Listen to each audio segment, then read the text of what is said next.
Pour ces gens d'origine modeste, dont certains parlaient plus ou moins bien le français, le parcours devait quand même être long et difficile. Dans un premier temps, le couple ou l'individu se présentait à la mairie de son lieu de résidence pour déposer sa candidature. Le dossier de naturalisation était alors constitué et comprenait une enquête de police sur la moralité et les bonnes mœurs des postulants. Ce document s'intitulait « Demande de naturalisation ».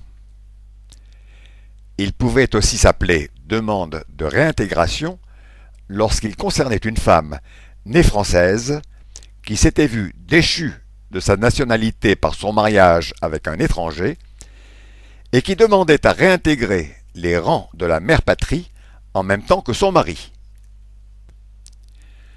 Un acte de notoriété, rédigé par un juge de paix, où 4 témoins devaient attester individuellement que le postulant habitait bien avec son épouse dans la commune depuis un minimum de 3 années. Ceux qui n'avaient pas saisi l'opportunité d'être naturalisés français à 21 ans et en vertu des dispositions de l'article 9 du Code civil devaient répondre à un questionnaire particulier et justifier de leur négligence. Enfin, un extrait du casier judiciaire qui, s'il n'était pas vierge, rendait la candidature irrecevable. Le dossier ainsi constitué permettait l'établissement par la mairie d'un certificat de bonne vie et mœurs.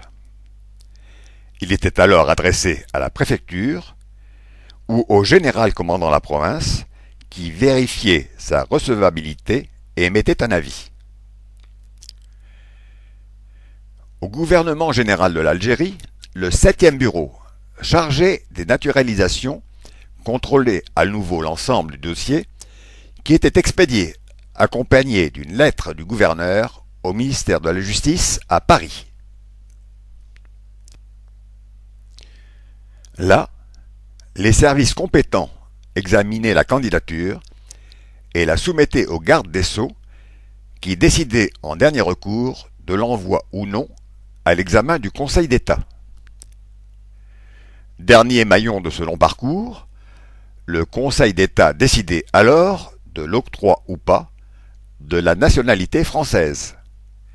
Et la parution au journal officiel mettait un point final au périple.